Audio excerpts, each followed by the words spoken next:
우리 함께 말씀 보도록 하겠습니다. 함께 보실 말씀 우리 갈라디아서 3장 24절 말씀입니다. 갈라디아서 3장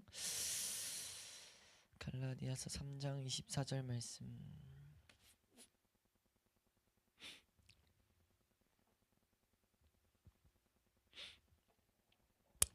함께 읽습니다. 시작. 이같이 율법이 우리를 그리스도께로 인도하는 초등교사가 되어 우리로 하여금 믿음으로 말미암아 의롭다함을 얻게 하려 함이라. 아멘. 이 시간은 기독교 강요 우리 2권 우리 7장 10절 11절 율법의 두 번째 기능 악인과 불신자들을 억제시킴이라는 내용을 살펴보겠습니다. 우리가 이 내용을 한번 살펴보면요, 율법의 우리 믿음의 선배들은 기능을 정확히 나눠놨어요. 세 가지 기능이 있다고 말하죠. 첫 번째 기능은 우리 교만한 우리를 눌러버려가지고 절대 우리 힘으로 하나님 앞에 나가지 못하는구나 라는 걸 깨닫게 만들죠.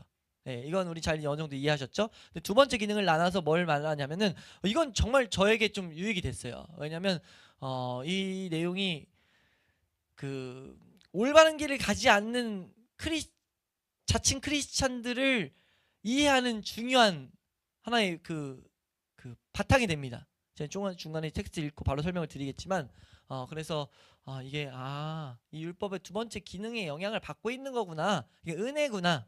은혜의 한 부분이구나. 물론 그 은혜가 은혜로 될지 안 될지는 나중에 열매로 알지만 그 모습에 대한 해석이 됐다는 거죠. 그 모습이 뭔지를 이제 살펴보기 위해서 첫 번째 줄부터 세 번째 줄 한번 읽어보시면요. 한번 읽습니다. 시작.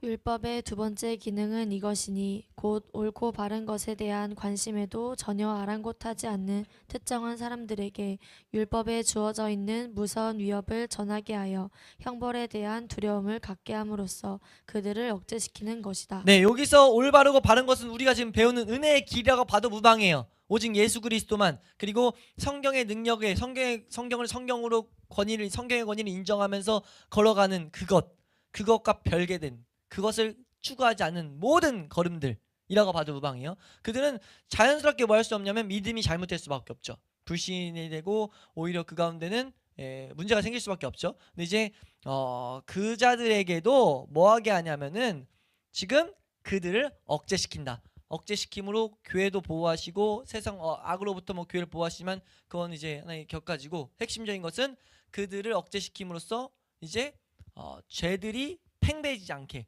어느 정도 이제 막는 역할을 한다고 이해하시면 돼요. 그래서 좀 더 읽어보시고 설명드리면요, 세 번째 줄 내려가서 그렇기 때문에 지금 여기서 말하는 건 율법에 대한 두려움 때문에 율법을 막 지켜요. 율법을 지키려고 열심을 가져요. 근데 그래도 뭐냐면은 읽어보시면 그렇기 때문에 찾으셨어요? 시작.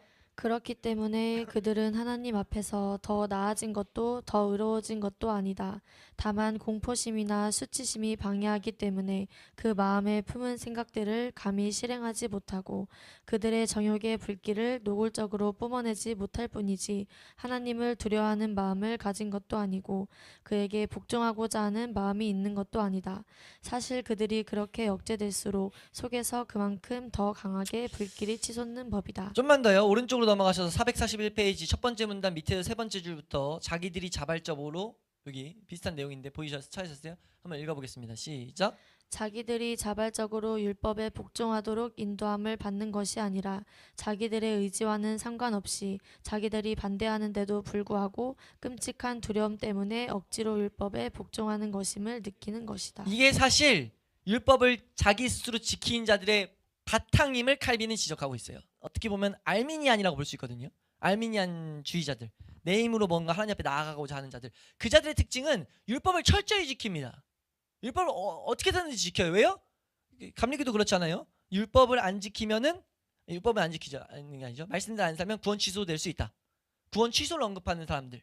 그러니까 구원 취소를 언급하게 되는 이유가 뭐냐면은 말씀대로 살아야 된다. 근데 그게 사실 다 알미니안적인 배경, 올바로 의가 덧입혀지는 칭의와 그 전적인 은혜, 다섯 가지의 그 전적인 그것을 모르기 때문에 전적으로 성경에서 그 메시지들을 좀 왜곡했기 때문에 나오는 현상이거든요.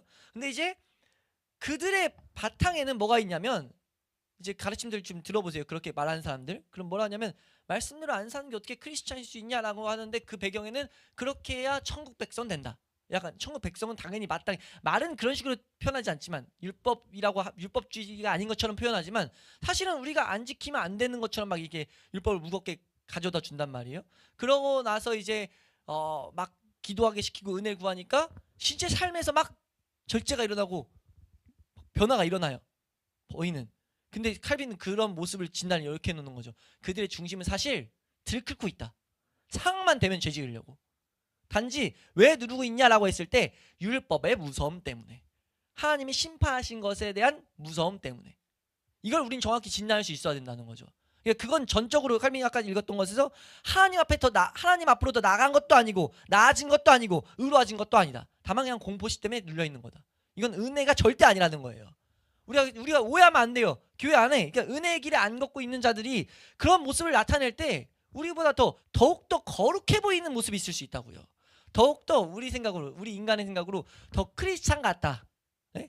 천주교 보라고요. 얼마나 봉사 많이 하고 성당들 얼마나 봉사 많이 하고 딱 겉으로 보기에 교회보다 더 단합돼 보이고 막 이런 것들이 있을 수 있다고요. 사랑을 말하고 사랑대로 살려고 그러고, 얼마나 천주교 신자들을 보면 진짜 배워야 될 점들이 너무 많아요. 사람을 얼마나 잘 섬기는지, 사람도 잘 섬기고 하나님의 사랑도 말하고 할 수 있다는 거죠. 근데 그 모든 것들이 절대 하나님 앞에 나아가는 기준은 될 수 없다는 걸 우리는 알고 있잖아요. 그런 것들을 흔들리지 않게 하기 위해서 이런 지식들은 너무 중요하죠. 나아가서 우리가 큰 맥락으로 보면은 뭐죠? 말씀이 정말 하나님의 치유책으로 여겨질 때 우리의 악한 본성은 이런 식의 깸을, 마귀에 주는 깸을 쫓고 싶어 할 수 있다는 거예요. 네 힘으로 더 해. 더 나가도 돼. 나갔을 때 이제 저 사람들도 저렇게 하잖아. 저 사람들에 대한 진단을 안 해놓으면은, 그러니까 위에서 말했던 옳고 바른 것에 대한 관심이 없는 자들에 대한 진단을 안 해놓으면은 그들의 당위성, 내가 이렇게 해도 된다. 나도 이렇게 좀 내 힘으로 해도 된다. 라는 당위성으로 이제 여겨가지고, 당위성 맞나요?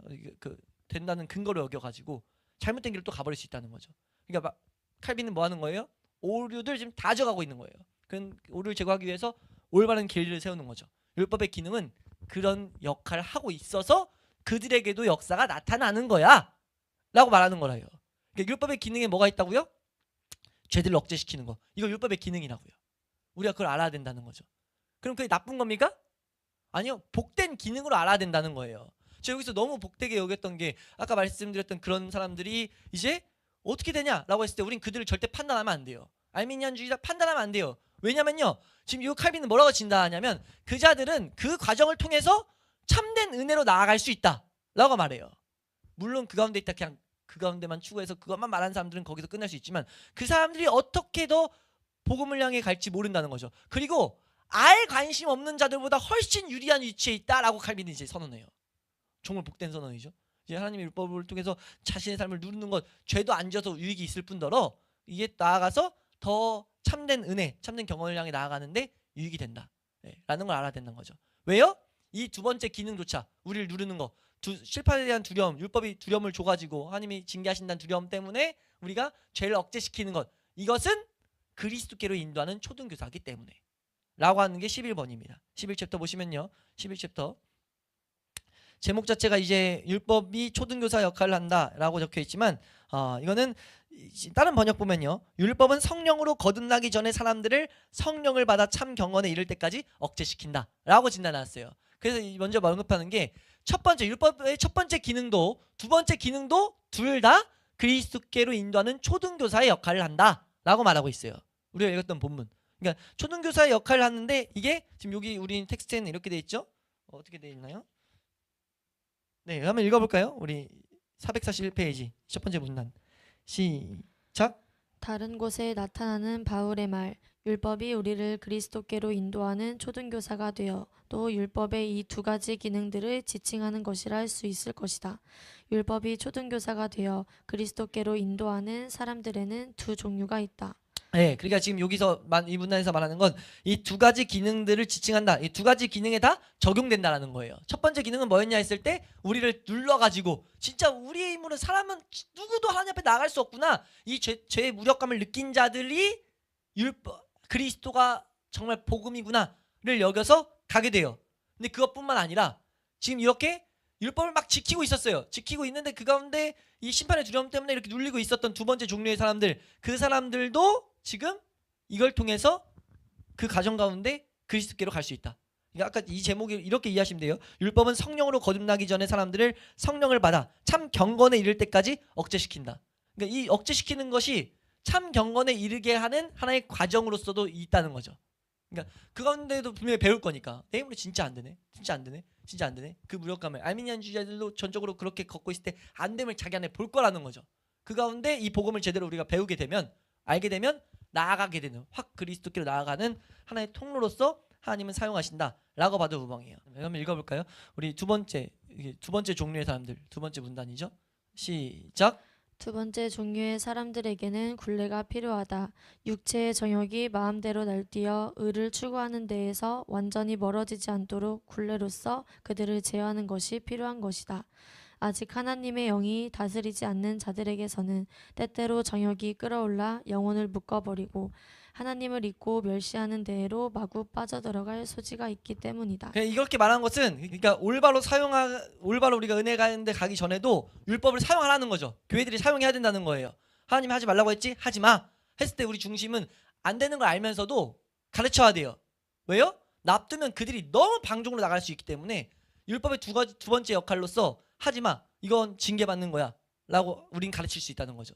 청교도들이 이렇게 가르친다 했을 때 중심이 이걸 된다고 해서 지켜진다라고 해서 가르친 게 아니라 이 두 번째 기능을 요구하는 것임을 알고 있어야 돼요. 그래서 우리도 그렇게 충분히 그렇게 사용할 수 있다는 거죠. 우리가 교회 안에서 우리가 그러니까 은혜 오기 전까지 아무것도 하지 말라고 이렇게 있을 수 있잖아요. 그게 아니라 두 번째 기능으로서 계속 가르쳐야 된다는 거죠. 억제시켜 놔야 된다. 억제시켜 놔서 그 은혜가 정말 발휘될 때까지 이 역할로서 우리 청교도들은 사용을 했다라는 것들을 아시면 되겠습니다. 그래서 우리 좀 더 내려가서 여기 물론 밑에서 8번째 줄, 물론 이러한 두려움은 하나님의 자녀들에게 마땅히 있어야 할. 찾으셨어요? 읽겠습니다. 시작. 물론 이러한 두려움은 하나님의 자녀들에게 마땅히 있어야 할 정결하고도 순결한 두려움은 아니지만 그럼에도 불구하고 그 두려움은 그들의 능력에 따라서 참된 경건을 가르치기에 유익한 것이다. 이 문제에 대한 증거가 너무나도 많기 때문에 구태여 예를 들 필요조차 없다. 네, 이렇게만 이해하시면 되겠습니다. 그러니까 저런 두려움이 우린 정확히 구분을 해놔야 돼요. 마땅한 순결한 두려움 절대 아닙니다. 오해하시면 안 돼요. 그들이 만약 그렇게 말한다 했을 때 아니다 라고 우린 말해줄 수 있어야 되죠. 근데 그렇다고 해서 그게 다 틀렸냐 라고 했을 때 우린 판단할 수 없다는 거죠. 왜냐하면 두 번째 기능이 작용되고 있는 거여서 참된 길 향해 가야 되지만 우리가 이제 가야 되지만 그거 자체가 잘못된 것은 아니다 라고 우린 이해할 수 있다는 거예요. 전 이게 왜 도움이 됐냐면 그들을 어떻게 진단되느냐, 열심히 갖고 하고 있는데 그러니까 길에서 마귀야 이렇게 생각하게 할 수 있잖아요. 길에서 벗어나 있으니까 다 틀린 거고 잘못된 거고 악이야, 이런 극단적인 분리를 줄 수 있는데 그게 아닌 것을 우린 분명히 알아야 되는 거죠. 은혜 하나의 수단으로 있는 거예요. 단지 근데 거기서 멈추면 전혀 아무것도 아니고 거기서 끝나고 그러니까 그것이 다다 라고 가르치면 그거는 갈라디아서에서 나오는 다른 복음을 전하고 있는 거죠.